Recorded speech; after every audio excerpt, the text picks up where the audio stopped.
choisir. Et donc même si on plantait l'ensemble de la surface agricole mondiale, avec du colza ou quoi pour fabriquer de l'agrocarburant, nous n'en aurions pas assez pour rouler tous autant que nous sommes aujourd'hui, déjà en l'état actuel, quoi. Donc c'est impossible, en tout cas, d'avoir une production avec des énergies renouvelables qui permettrait de maintenir notre niveau de vie. C'est pas possible. Alors peut-être, voilà, donc le moteur à huile ou peut-être d'autres sources d'énergie comme ça, même le moteur à huile, hein, qui n'est pas un agrocarburant, c'est pareil. Donc ça marche très bien le moteur à huile, hein, ça marche très très bien. Mais il va falloir diviser le nombre de voitures par 100, quoi, vous voyez, un truc comme ça, quoi. Donc les énergies renouvelables, on pourra continuer à faire rouler des voitures, mais pas toutes les nôtres. Voilà. Il va falloir choisir qui va rouler, qui ne roulera pas. Ah oui, ça promet, hein. Jouissif ou déprimant, je prévenu, hein. Alors après, on me dit, oui, mais c'est pas grave, on va faire des économies d'énergie, par exemple. Le problème des économies d'énergie, c'est que ça crée un phénomène que les spécialistes appellent l'effet rebond. Donc là, quand je vous dis que bientôt il va y avoir un problème entre l'offre et la demande, évidemment, ce qui va se passer d'abord, c'est que le pétrole va augmenter au niveau du tarif. Mais si le pétrole coûte 2 fois plus cher, mais qu'on trouve un système pour que nos voitures consomment 2 fois moins d'essence, qu'est-ce qu'on va faire? Rien. Ça s'appelle l'effet rebond. C'est-à-dire que si on peut économiser par ailleurs, ça nous permet de continuer à gaspiller de l'autre côté, quoi, hein. Donc en fait, ce n'est pas la solution. Les économies d'énergie techniques, là, ça va pas être possible. Pourtant, il y a des choses à explorer de ce côté-là, hein. Moi, je vous le dis, par exemple, là, tout de suite, le moteur Pantone. Je ne sais pas qui dans la salle connaît le moteur Pantone. Il y en a peut-être déjà qui connaissent le moteur Pantone, hein. Donc Pantone, c'est un monsieur, un Américain, encore vivant aujourd'hui, qui aurait entendu des voix qui lui auraient dit « Tu dépollueras le monde, mon fils ». Donc, il y a cru. Et donc, il a branché des tuyaux dans son moteur pour recycler les gaz d'échappement. Et donc, c'est très simple à faire, hein. Il n'y a aucune technologie spéciale, hein. C'est vraiment des tuyaux bêtes en alu, quoi, qu'on peut brancher dans son moteur. Et donc, avec ce système-là, ça économise entre 5 et 40% de l'énergie. C'est-à-dire qu'avec un plein, vous pouvez faire entre 5 et 40% des kilomètres supplémentaires. C'est incroyable, hein. On se demande pourquoi ils ne le font pas déjà. Est-ce que les pétroliers n'auraient pas envie qu'on économise du pétrole? Je ne sais pas, des trucs fous, hein. En tout cas, ça marche. Ça marche, sauf que techniquement, c'est pas possible. C'est-à-dire que ça remet en cause les lois de la thermodynamique des fluides. Donc, techniquement, scientifiquement, ce moteur-là ne peut pas marcher. Sauf qu'empiriquement, ça fonctionne. Bon, alors après, il est un peu bizarre, ce monsieur, hein. Il dit qu'il faut garer sa voiture au nord, que c'est mieux comme ça. Il est enfermé dans un hôpital psychiatrique, d'ailleurs, en ce moment, aux États-Unis. Il se trouve qu'il a aussi la mauvaise idée de mettre son moteur Pantone en brevet libre et de balancer les plans sur Internet. Ce qui fait qu'actuellement, n'importe qui a le droit de bricoler son moteur pour y rajouter la technologie Pantone.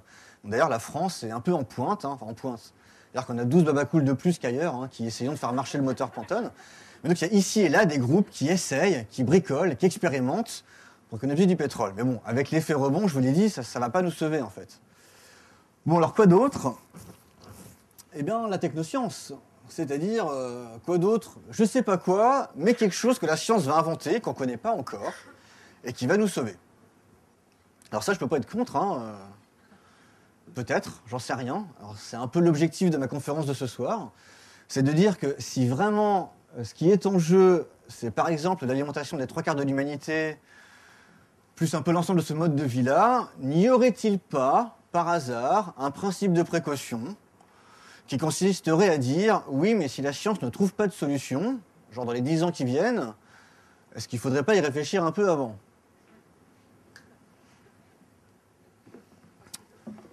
En tout état de cause, ce principe de précaution nous amène à une unique conséquence qui me semblerait être la décroissance. C'est-à-dire, d'une manière ou d'une autre, il va falloir qu'on fasse moins de choses, quoi. Alors, soit on va le choisir, si on s'y prépare, soit on va le subir, quoi. Bon. C'est-à-dire que quand on dit un autre monde est possible, oui, à condition de le construire maintenant. Sinon, le slogan, ce serait plutôt un autre monde va nous tomber sur la gueule. Et ça ne va pas être la même chose. Alors pourquoi? Je vous parle de décroissance. Et peut-être vous vous demandez aussi pourquoi les économistes, les puissants, tiennent à ce point-là à la croissance. Est-ce que vraiment de faire un peu plus de kilomètres chaque année, de produire un peu plus de plastique ou quoi? Est-ce que c'est vraiment l'objectif de l'humanité? Pourquoi ils se battent tant que ça pour que chaque année qui passe voit la production globale augmenter un petit peu? Voilà. Pourquoi ils tiennent à ça? Je crois que s'ils tiennent à ça, c'est que ça tient, en fait, ça maintient la paix sociale. Alors, comment vous expliquer ça facilement? Si vous voulez, il y a 2 siècles, au début de l'industrialisation, il y a eu un pacte qui s'est passé entre les riches et les pauvres. Alors, pour certains qui auraient vu les cours de première année et de deuxième année, là, Franck expliquait ça avec un parapente, en disant qu'il y avait un riche qui avait un parapente qui volait très bien en haut du ciel, et puis un pauvre en dessous avec un parapente moins bon, quoi.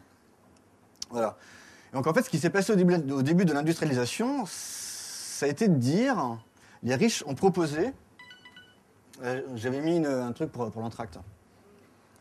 Les riches ont proposé aux pauvres d'accepter une augmentation des inégalités à condition qu'ils fassent augmenter un petit peu le sort des classes populaires. C'est-à-dire que ça fasse ça, quoi. Ça veut dire que les inégalités augmentent, mais tant que le sort des masses populaires augmente aussi même un petit peu, c'est acceptable. Ouais. Mais si là on bascule de l'autre côté, ça risque de faire ça. Et là, d'un coup, si le sort des classes populaires commence à diminuer, ne serait-ce qu'un peu, les inégalités vont devenir insupportables. Et je pense que c'est pour ça que la croissance, c'est si important. C'est que ça maintient la paix sociale. C'est ce qui permet d'aveugler les masses sur le fait que les inégalités augmentent. Et donc peut-être dans la salle, il y a beaucoup de militants qui se demandent bien comment se fait-il que les gens aient autant de merde dans les yeux et qu'ils refusent de se battre alors que les inégalités sont si flagrantes. Eh bien, je pense que c'est parce que le sort de ces gens-là s'améliore quand même. Et que, ma foi, à tout prendre, c'est pas si mal. De vivre comme un nabab avec 120 esclaves chacun. Quand on compare notre vie avec celle de nos grands-parents, finalement, est-ce que ça vaut le coup de se plaindre? Ou même de réclamer la réduction des inégalités? Bon. Alors comment ça va se passer? Qu'est-ce qui va poser problème? Pas mal de choses. Principalement, ce qui consomme le plus de pétrole, évidemment. Donc, ce qui consomme le plus de pétrole, je vous l'ai dit, c'est du carburant.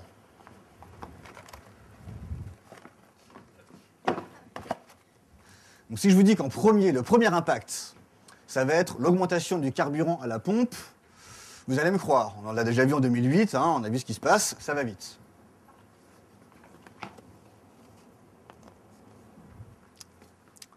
Si je vous dis que derrière, ça va provoquer un chômage de masse dans le monde des transports, vous allez me croire. 2008 l'a bien montré aussi. Avant, j'arrêtais là à peu près à mon démonstration. Après, je passais pour un fou. Mais j'y vais. Je pense que derrière, ce qui va souffrir, c'est notamment le secteur du tourisme. Ben oui. Je vous l'ai dit là, ce qui consomme le plus de pétrole, ce qui va donc souffrir le plus vite, puisque comme le pétrole n'est pas transformé mais brûlé, dès que le pétrole augmente un petit peu à la bourse, etc., tout de suite, le carburant coûte plus cher, le fuel coûte plus cher. Ceux qui se chauffent au fuel s'en rappellent bien. En 2008, ils ont dû choisir précisément le jour pour se faire livrer, parce que d'un jour à l'autre, les prix variaient beaucoup. L'électricité et l'avion. Alors, l'avion va être peut-être, à mon avis, plus sensible que le reste. Alors pourquoi ? Parce que les compagnies aériennes, elles ont la moitié de leur chiffre d'affaires qui tient sur les petits trajets. Sur ces petits trajets-là, aujourd'hui, ça se joue à pas grand-chose avec le train. Or, dans les avions, il y a 3 quarts, 4 cinquièmes qui forment la classe économique, vous savez. Et sans eux, la classe affaires n'aurait pas les moyens de se payer son billet d'avion. En tout cas, ils ne seraient pas si nombreux que ça en classe affaires. Donc si la classe économique se rend compte que le train est un peu moins cher que l'avion, elle va prendre le train. Et donc si les compagnies aériennes perdent leur trafic intérieur, elles vont se casser la gueule. On peut donc raisonnablement dire que d'ici quelques années, il restera quelques compagnies aériennes maximum qui ne feront plus que des grands trajets. On peut donc aussi, comme corollaire, dire que dans la salle ici présent, plus grand monde n'aura les moyens de se payer l'avion. Et que donc, si vous voulez visiter l'Amérique du Sud, par exemple, moi je vous conseille d'y aller, je sais pas, cette année, quoi. Alors, si je vous dis que ça va provoquer un chômage de masse dans le monde du tourisme, vous allez me croire aussi. Alors là, ça rigole moins tout de suite, parce que la France, première destination mondiale en termes de tourisme, ce sont des millions d'emplois qui vont être toucher notamment en France, pour le coup. Bon.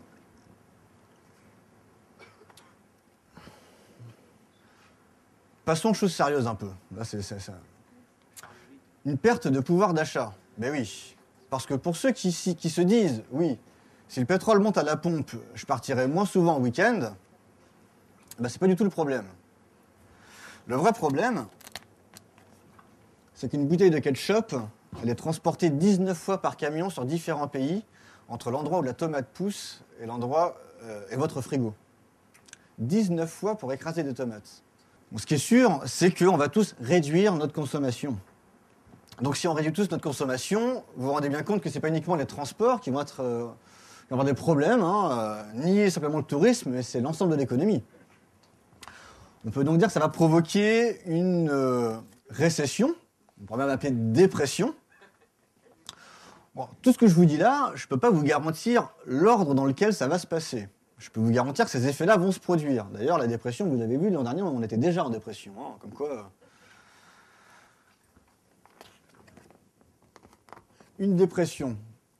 Et donc là, si tous les secteurs économiques sont en difficulté, si tous les secteurs licencient, par exemple, on risque d'avoir un chômage de masse, mais de masse, quoi. On se comprend bien.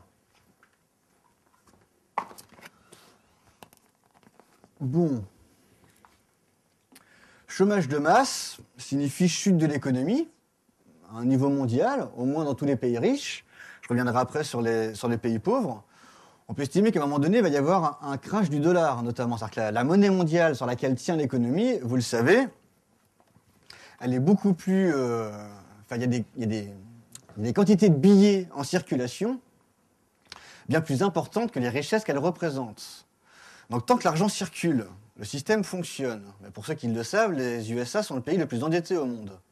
Donc le jour où l'économie mondiale s'effondre, on va se rendre compte que les dollars ne valent rien. Et là, ce n'est pas uniquement le problème des Américains, c'est le problème de tous les pays riches, parce que la Banque de France, la Banque centrale européenne, est blindée de dollars. Donc là, il y a deux optiques à ce niveau-là du scénario. Donc tout ça, tout ce scénario-là, c'est sur quoi? C'est sur les 20 ans qui viennent, on est d'accord. C'est l'inflation, la déflation. Donc dans un cas, il faut acheter sa baguette de pain avec des brouettes de billets. Donc, ça s'est déjà fait par le passé. Dans l'autre cas, la baguette de pain ne change pas de prix, mais il n'y a plus de pain dans les boulangeries. C'est plutôt la déflation. Donc de l'un ou l'autre des deux cas, de toute façon, ça ne va pas être super agréable du point de vue des classes populaires. On peut donc s'attendre légitimement à des émeutes. Mais là, quand je parle d'émeutes, je ne parle pas des pêcheurs de Guilvinec. Eux, ils se seront énervés à ce niveau-là. On parle d'émeutes, c'est même pas 2005 où c'était des ados qui jouaient, quoi. Là, je parle des émeutes. Bon. À côté de ça, pour changer un peu de registre, on risque d'avoir des coupures de courant. Et ouais.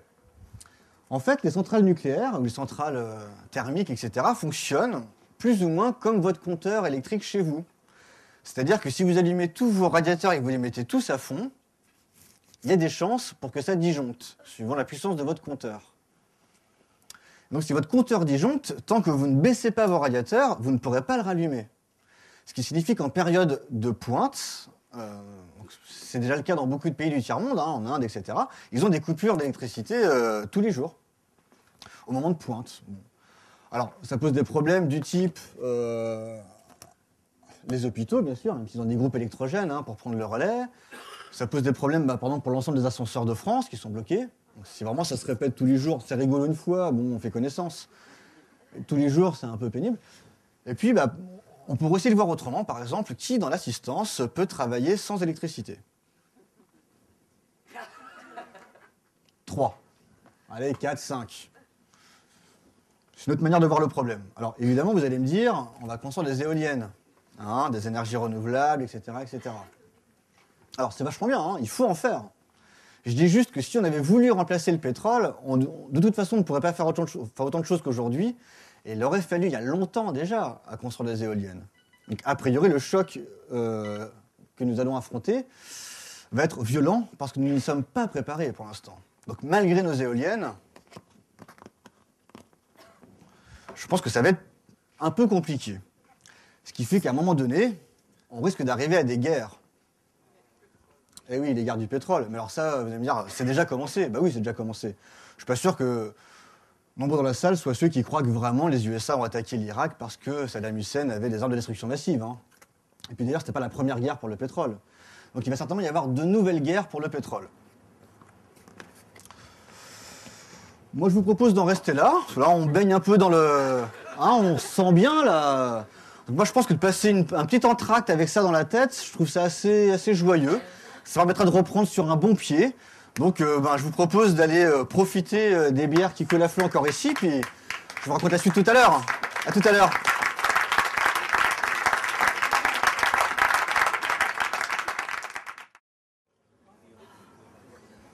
C'est bon, tout le monde est installé, je peux reprendre? Bon.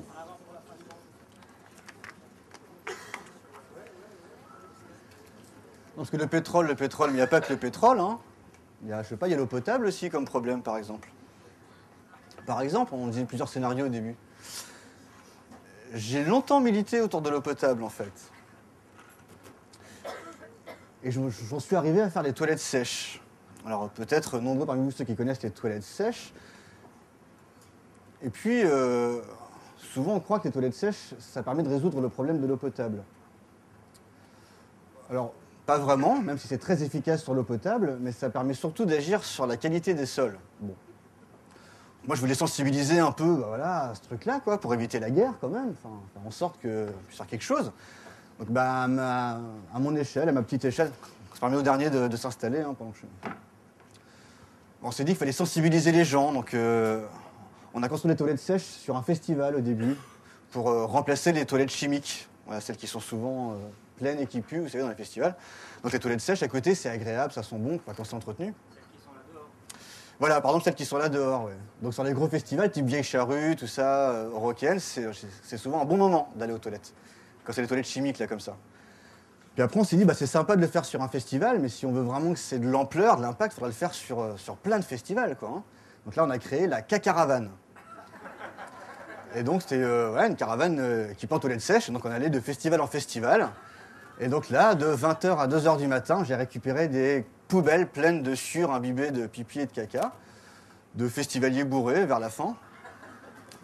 Puis on s'est dit que ça avait une limite en termes de sensibilisation. Puis en termes d'abnégation aussi, pour ceux qui le faisaient. Et donc on s'est dit, c'est peut-être pas uniquement l'unique solution, peut-être falloir faire autre chose un peu. Alors là, on s'est dit, on va fédérer l'ensemble de ceux qui font ce travail-là. Hein. Déjà, on va se tenir chaud comme ça, on va se serrer les coudes un peu. Donc on a monté la première intestinale des toilettes sèches à Sainte-Merde, le 1er avril 2006, c'est vrai. Hein. Donc il y avait une vingtaine de structures qui s'occupaient des toilettes sèches, qui ont été réunies à cet endroit-là. Un vrai village, en Corrèze. Donc ça c'était bien, ce qui fait qu'il y a maintenant de nombreuses cacaravanes qui circulent en France dans différents festivals. Peut-être vous en avez déjà utilisé une ici ou là. Hein. Puis on s'est dit en fait c'est bien de sensibiliser, mais si vraiment on veut changer, il ne faut pas se sensibiliser, il faut passer à l'action, quoi. Il faut vraiment que ça change quelque chose en vrai, quoi. Hein. Il ne faut pas juste qu'on en discute sur un festival. Hein. Et donc on s'est dit que ça ne suffisait pas d'avoir une caravane qui se trimballe et qui sensibilise. Donc on a monté le RUTS, c'était le réseau urbain de toilettes sèches, en se disant de toute façon les babacools ils ont déjà des toilettes sèches, donc si on veut changer d'échelle, que ça puisse changer la société, il faudrait que ceux qui habitent en ville puissent avoir des toilettes sèches. Donc on a proposé tout simplement à qui que ce soit, c'était sur Brest, une association sur Brest, à qui que ce soit qui le désirait, de démonter son toilette à eau, de le remplacer par un toilette sèche. Donc concrètement c'est une poubelle avec un peu de sueur au fond et une cuvette par-dessus. Et donc chaque semaine, on allait chez ceux qui le désiraient, qui étaient équipés comme ça gratuitement. On récupérait leur poubelle pleine et on leur redonnait une poubelle propre avec un peu de sueur propre dedans. Génial, non? Franchement, hein? Merci, merci. Ouais, mais non, mais n'applaudissez pas, s'il vous plaît. On était 4. Donc les quatre à organiser ce truc-là. C'est-à-dire que tout le monde veut sauver la planète, mais personne ne veut gérer son caca. Et ça, pour moi, c'est une grande leçon en militantisme. C'est-à-dire qu'il ne suffit pas d'avoir la solution, et après, il faut réussir à l'appliquer, quoi. Et c'est ça qui n'est pas facile. C'est ce qui me fait craindre aussi la guerre. C'est-à-dire qu'il va falloir qu'on renonce chacun à tout ça. Et si déjà notre caca, on ne veut pas le gérer, il y a un paquet de trucs, ça va être compliqué, je pense. Hein. Bon. Mais il y a aussi une autre façon de le voir. Alors, il est où ce truc-là? Autour de la guerre, là. Donc ça, c'est la consommation de pétrole dans le monde. Donc sans surprise, ce sont les États-Unis qui en consomment le plus. L'Europe et l'Asie en consomment à peu près autant. Donc l'Asie hors Chine. Donc, en fait, la Chine en consomme un peu moins que dans ce graphique-là, mais elle est amenée à en consommer un peu plus. J'ai fait une moyenne. Voilà, donc ça, c'est ce qu'on consomme actuellement, voilà, les proportions par continent. Je pense que d'ici 10 ans, il restera cette surface-là. Donc on pourrait dire que voici la consommation de pétrole par continent dans 10 ans. Hein. C'est-à-dire que chaque continent fait le même effort en proportion. Hein. Donc chacun s'est réduit la ceinture d'autant de crans. Vous voyez c'est donc qu'on peut appeler un scénario bisounours de l'avenir. Plus vraisemblablement, on devrait être sur un truc qui devrait ressembler plutôt à ça. C'est un peu exagéré. Certainement que ça sera quelque part entre les deux. Ce qui nous permet en tout cas de visualiser tout de suite que la petite partie là qui s'appelle le reste du monde, c'est un petit secteur, mais c'est de nombreux milliards d'individus, contrairement aux autres. Ce qui nous permet de dire que c'est surtout le Nord qui va souffrir de la fin du pétrole, beaucoup plus que le Sud. Même si le Sud va en souffrir aussi. Donc quand je parlais d'esclaves énergétiques, il faut bien comprendre que même un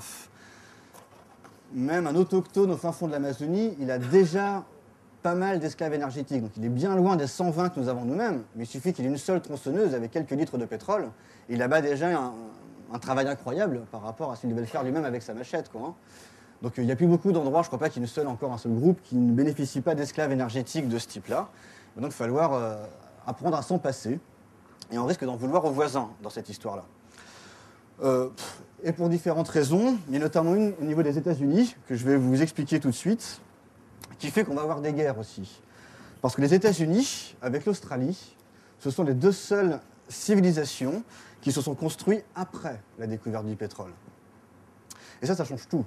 C'est-à-dire qu'en Amérique, quand les villes se sont créées, n'importe qui voulait construire sa maison pouvait prendre une place illimitée. Hein, le terrain, encore aujourd'hui, hein, si vous voulez faire construire au milieu de nulle part aux États-Unis, le terrain est vraiment pas cher.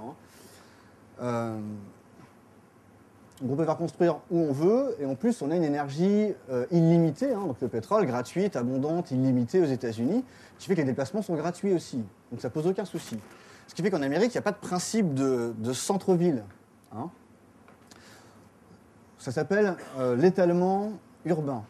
Donc, aux États-Unis, on a un étalement urbain qui est 10 fois plus grand qu'en France. C'est-à-dire qu'une ville de 100 000 habitants sera 10 fois plus étendue aux USA qu'elle ne l'est en Europe. Ça veut dire aussi que c'est absolument impossible de créer des transports en commun aux États-Unis. Il faudrait que les bus parcourent des centaines de kilomètres pour ramasser 3 pecnos. Ça ne sera jamais rentable, en fait. Il n'est pas possible de créer des transports en commun aux États-Unis. Donc, avec la fin du pétrole, voilà, il va donc falloir refaire tout simplement l'ensemble des villes en Amérique et en Australie. Sans quoi les plus pauvres, la moyenne aujourd'hui, pour aller faire ses courses, pour un Américain, c'est 40 km, en moyenne. Donc vu qu'il n'y a pas de centre-ville, il faut bien comprendre qu'il n'y a pas de supérette, ça n'existe pas. C'est que des supermarchés, c'est que des zones commerciales comme on a en France là. Donc c'est 40 km en moyenne pour aller faire ses courses et c'est 50 km en moyenne pour aller travailler. C'est vraiment le pays de la voiture. C'est fou pour ceux qui ne sont pas encore allés, voilà. Enfin, je ne sais pas si vous aurez le temps d'y aller du coup. Mais... Voilà, c'est vraiment la civilisation de la voiture pour cette raison-là. Donc on peut dire que quelqu'un qui serait pauvre aux États-Unis, donc qui comme en France habiterait en 3e, 4e couronne des villes, s'il n'a plus de pétrole, s'il ne peut plus s'en payer, certains disent qu'il pourrait mourir en 48 heures, suivant le froid qu'il y fait. Hein. L'hiver est un peu plus rude aux États-Unis. Enfin, ça dépend où aux États-Unis, mais... qu'en Europe. Donc là, les Américains, eux, ils ne vont pas se laisser faire. Pour une raison simple, hein, c'est que sinon, ils vont en crever, quoi. Donc, mais le reste du monde aussi, hein, si on enlève à des tribus, que ce soit en Amazonie ou même des villages ou des villes en Afrique, même s'ils consomment nettement moins de pétrole que nous, ça va leur faire mal aussi, quoi. Hein. Donc la guerre, parce qu'au fur et à mesure qu'on va manquer de pétrole, que l'écart entre l'offre et la demande va s'accentuer, Il y a une première phase où la régulation va se faire par les prix, hein. C'est-à-dire que le prix du pétrole va monter, c'est ce qu'on a vu là, hein. Puis donc les riches en auront, donc que ce soit les riches au niveau mondial, hein, donc la France, etc. Et puis au sein des pays, donc les riches français en auront, les pauvres français n'en auront pas, etc. Bon, ça c'est un premier aspect, ça ne va pas tenir longtemps, alors qu'au bout d'un moment, quand les émeutes vont arriver, peut-être même un peu avant, on peut imaginer, on peut espérer, que les pays vont essayer de se mettre d'accord sur des quotas. Donc je pense que l'avenir proche, ça va être du rationnement, sous une forme ou une autre, hein. Ce qui revient à ça, hein, mais à l'échelle individuelle, c'est-à-dire, voilà, si on prenait sur l'ensemble de ces choses-là, donc le rationnement. Mais même le rationnement, si au bout d'un moment on n'a plus de quoi faire manger nos enfants ou se chauffer ou quoi, certainement que les tensions seront tellement vives qu'on va exiger de nos gouvernements qu'ils nous trouvent de l'énergie, hein, ce qui fait que la diplomatie va avoir ses limites. Et certainement que derrière, ça va être la guerre. Bon, après, des guerres, il y en a déjà eu. Si ce n'est pas en France, après tout, pour l'instant, que ce soit au Rwanda, etc., ça ne nous a pas choqué terriblement. Donc peut-être qu'on ne sera pas très affectés, là, nous-mêmes dans la salle, hein, par les futures guerres. Ah oui, c'est jouissif, hein.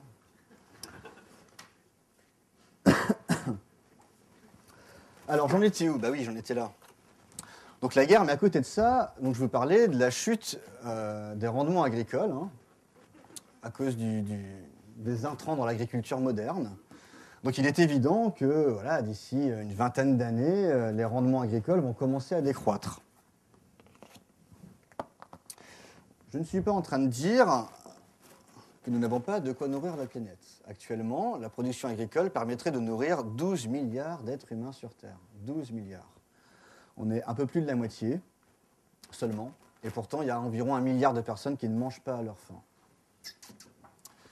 Et ouais, parce que la production agricole mondiale sert pour moitié à nourrir du bétail qui vont nous permettre d'avoir nos McDo, matin, midi et soir, pour tous ceux qui le souhaitent. C'est ça le problème. Donc, si d'ici 20 ans, l'ensemble de la population mondiale devient végétarienne, on pourra se nourrir tous sans aucun problème. C'est pas gagné. Ce qui est sûr, c'est que peu de temps derrière, même d'ici là, notre alimentation sera devenue nettement plus locale, saisonnière et végétarienne. Mais pour l'instant, ce sont des choix militants, ce sont des choix individuels, parce que la viande ne coûte rien. Ici, chez nous, on peut se nourrir. Donc c'est un choix volontaire, militant, de se passer de viande, d'être végétarien, etc. Ou de goût, hein, mais là je parle sur un registre politique, il faut que ce soit un choix militant. Donc chute des rendements agricoles, si on ne change pas le système en place, par contre, là on condamne les 3/4 de l'humanité à la mort, quoi, enfin à la faim. Donc, comme je suis un peu pessimiste quand même sur les bords, je me dis qu'on ne sera pas tous végétariens d'ici 20 ans, et que donc on va connaître des famines. Il y en a déjà eu, hein. C'est vrai qu'on n'en parle plus en fait des émeutes de la faim, parce que peut-être qu'ils n'ont plus faim. Mais après, si on veut être exact, il y a d'autres façons de mourir en fait. Bah oui. Donc il y a les épidémies. Baisse d'hygiène, en fait. À mon avis, c'est ça qui va créer des épidémies. C'est-à-dire que si vraiment on en est rendu à un chômage de masse, que la moitié d'entre nous n'avons plus de boulot, etc., qu'on a du mal à nourrir nos enfants, qui ira encore entretenir les stations d'épuration, qui ira encore travailler dans tous ces domaines qui fait que nous avons un niveau d'hygiène relativement haut chez nous. Et là, pour le coup, contrairement à l'Afrique, si nos conditions de vie se détériorent au niveau de l'hygiène rapidement, on n'est pas du tout prêt à y faire face. Et donc dans les grandes villes, au niveau sanitaire, il est fort probable qu'il y ait certains accidents, ce qui cause la réapparition de maladies qu'on croyait disparues, mais qui commencent déjà à réapparaître en Afrique, hein. Donc épidémie, et donc la troisième façon de mourir, hein, avec la guerre et puis les famines. Alors derrière ça, d'ici 30 ans, disons, on peut estimer, c'est sûr, qu'on va arriver à la fin du tourisme de masse. Je vous disais qu'il allait en prendre un gros coup dans la face. Là, je vous dis qu'il va disparaître purement et simplement. Pour nos enfants, ce sera comme dans les contes des mille et une nuits, vraiment, que de pouvoir se déplacer en une demi-journée, de pouvoir traverser le monde et de se retrouver d'un pays à un autre. Ce qui peut commencer à devenir jouissif, sérieusement. C'est-à-dire que qui peut se plaindre vraiment de l'arrêt du tourisme de masse, quand on voit les ravages qu'il cause? Et disant ça, je ne dis plus qu'il n'y aura plus de voyage à travers le monde, hein, mais certainement que si nous-mêmes, si nous voyageons, ce sera certainement pour plus qu'une semaine, et que nous ne nous retrouverons pas dans des clubs med, et voilà, on sera un peu hors sentier. Enfin, je veux dire, les pays seront moins sauvagement agressés par le tourisme, ce qui est plutôt une bonne nouvelle finalement. De la même manière, si je vous dis que d'ici 30 ans, ce sera la fin de l'automobile de masse, alors que le principe d'une voiture individuelle aura simplement disparu, c'est plutôt aussi un bon signe. Vous savez qu'à Paris, une voiture sur deux qui roule cherche à se garer, hein, par exemple.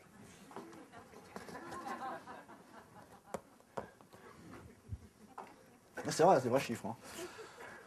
Donc, fin de l'automobile de masse, ce qui nous fait entrer de plein pied dans un monde qui fait envie, plus que celui d'aujourd'hui.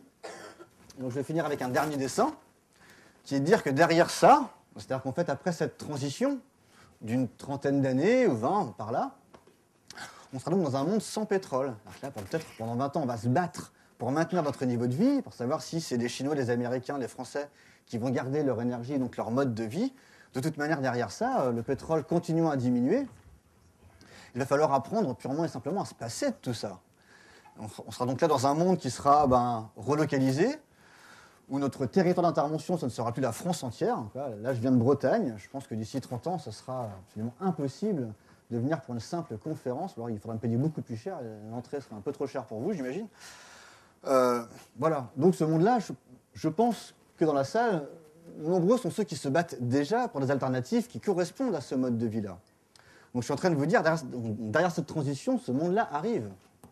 Ce qui signifie que bientôt, beaucoup, les masses, vont s'intéresser à toutes ces alternatives. Tous ceux pour qui nous nous battons comme les toilettes sèches, et dont tout le monde se fout à peu près, vont bientôt rencontrer un écho grandissant. C'est une bonne nouvelle quand même.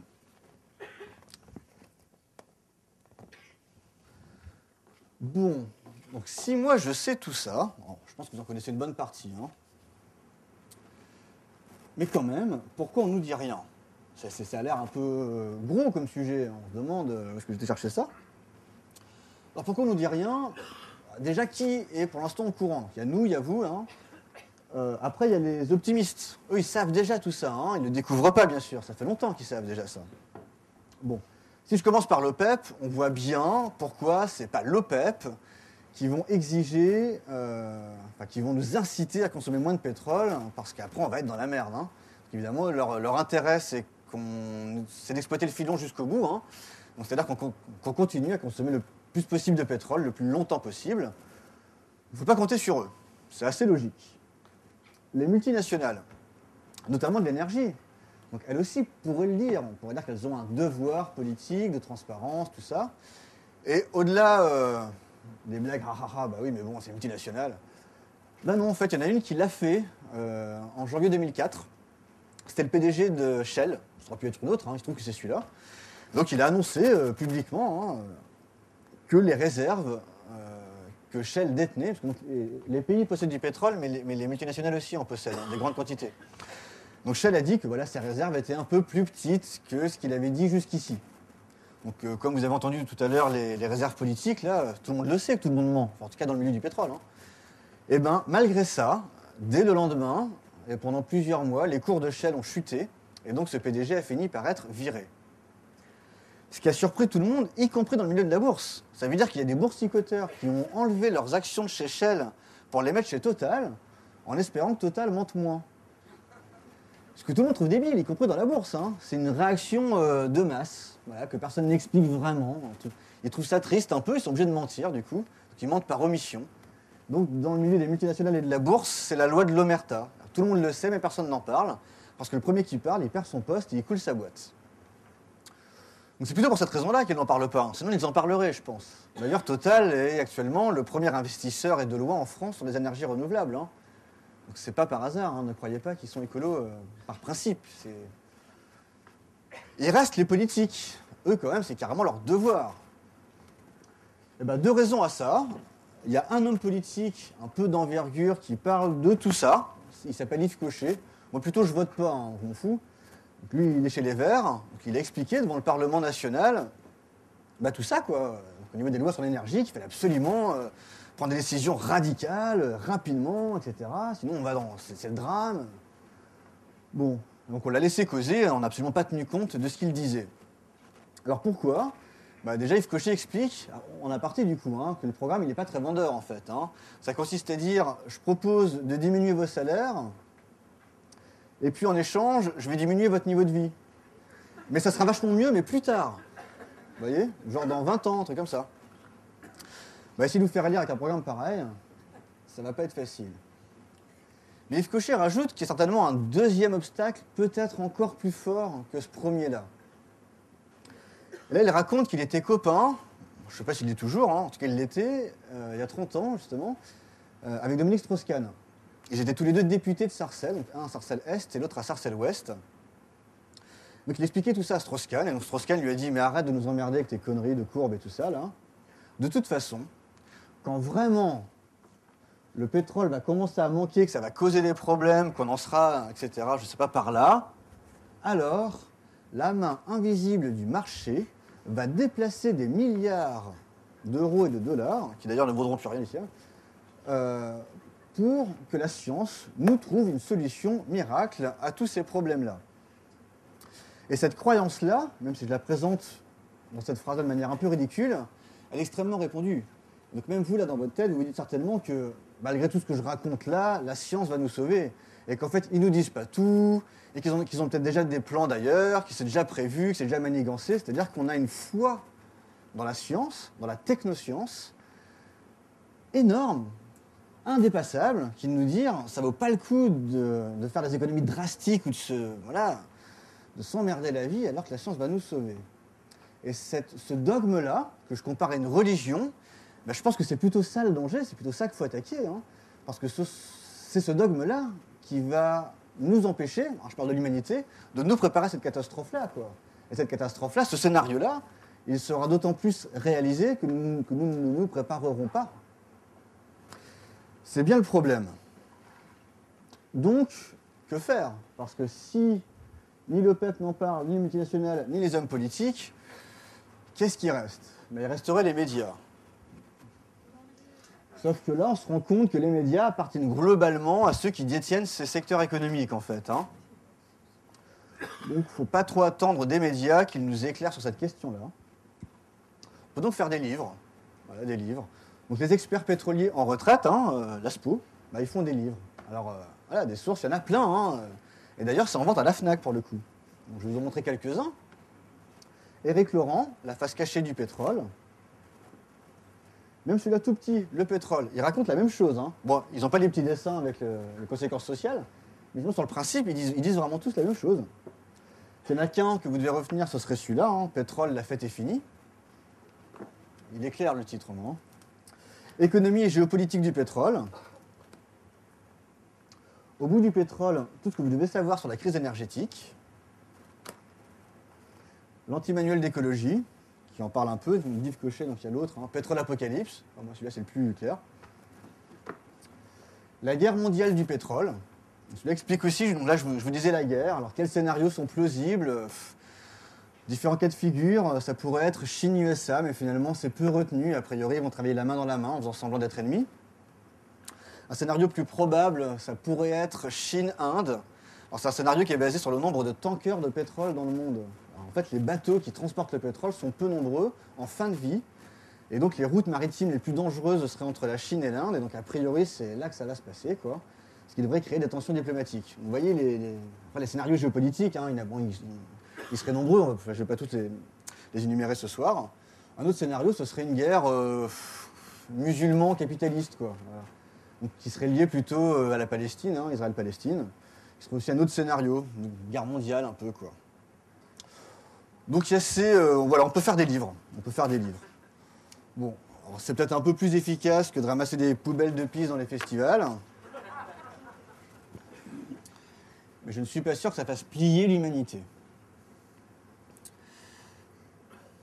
Et du coup, ça m'a rappelé une conférence que j'avais suivie de François-Xavier Verschave, peut-être aussi que vous connaissez déjà. Il a monté une association qui s'appelle Survie. Et donc il explique, je vais vous faire en une minute, ça va être trash en une minute, mais bon, vous irez vérifier par vous-même. Il explique, en plus qu'une minute du coup, avec des gros livres comme ça, que la France, sous De Gaulle, a décidé de maintenir les anciennes colonies françaises sous dépendance de la France. C'est Focard, un homme de l'ombre de Gaulle, qui a réalisé ça. Donc pour faire ça, il a créé une entreprise qui servirait de bouclier écran, enfin pour qu'on ne puisse pas voir que le gouvernement faisait ça. Donc cette entreprise qui est en 1967 s'appelle ELF, et qui a eu des mercenaires qui sont allés en Afrique, donc des mercenaires qui venaient pour la plupart des anciens de la guerre d'Algérie, pour les plus jeunes du service d'ordre du Front National. Et donc ces mercenaires ont aidé les dictateurs amis de la France à accéder au pouvoir. Et le deal était le suivant. On maintient les dictateurs au pouvoir, en échange de quoi ils nous laissent piller leur richesse nationale, des pays africains. Et parallèlement à ça, on leur envoie de l'aide au développement, que les dictateurs africains renvoient vers des comptes en Suisse. Ces comptes en Suisse vont servir à financer des campagnes politiques, notamment présidentielles en France. Ce qui fait que si on veut se présenter à une présidentielle en France, il faut accepter ce manège-là, sans quoi on n'a pas les moyens de se présenter. Donc je caricature pas beaucoup. Donc il écrit des livres à propos de ça. Il a été attaqué par des dictateurs africains pour offense à chef d'État. Pour la première fois dans l'histoire du tribunal international, c'est Verschaff qui a gagné, donc l'association survit. Et donc il fait des conférences et des livres pour expliquer ça, avec le même truc. Je ne sais pas comment diffuser ce message, donc moi je ne peux que faire des livres. Et donc la première question qui lui a été posée à la fin de la conférence était la suivante. Si ce que vous dites est vrai, et si vraiment la France est capable de tuer des millions de gens pour maintenir le niveau de vie des Français, et parallèlement que les multinationales restent puissantes dans le monde, comment se fait-il qu'on vous laisse en vie ? Ça serait si simple de vous exécuter, quoi. Et ce à quoi Verschaff répond, je pense que pour eux, je suis nettement moins dangereux, vivant que mort. Parce que, en étant vivant, qui va lire mes livres ? Les 100 000 qui lisent déjà plein de livres anticapitalistes, anti-machin, anti-Sarkozy, anti-tout ça, donc plein de gens, enfin plein de gens, 100 000 personnes qui ont déjà de nombreuses raisons d'en vouloir à l'État, au gouvernement, au complot, la théorie du complot, je sais pas quoi, tout ça. Donc ça ne va pas changer le rapport de force, en fait. Alors que ces 100 000 personnes aient un argument ou deux de plus que hier d'en vouloir à Sarkozy, à l'État, au gouvernement multinational, aux méchants et tout ça, aux capitalistes, le pouvoir s'en fout. Par contre, s'il me tue, alors certainement que ma thèse, sur la France-Afrique, c'est le nom qu'il a donné à tout ça, risque d'être reprise dans les médias, etc., donc de lui donner un impact plus grand. Et là, je me suis dit, en fait, la question, c'est peut-être pas tant de trouver la bonne solution au niveau, qu'est-ce qu'il faut faire. Évidemment, la question, c'est qu'est-ce qu'il faut faire. Donc, je vais en parler maintenant dans la suite de la conférence. Mais bon, on pourra aussi en parler ensemble. Je pense que ce qu'il faut faire surtout, c'est élargir le rapport de force, c'est-à-dire de faire en sorte que ce que je vous raconte ce soir,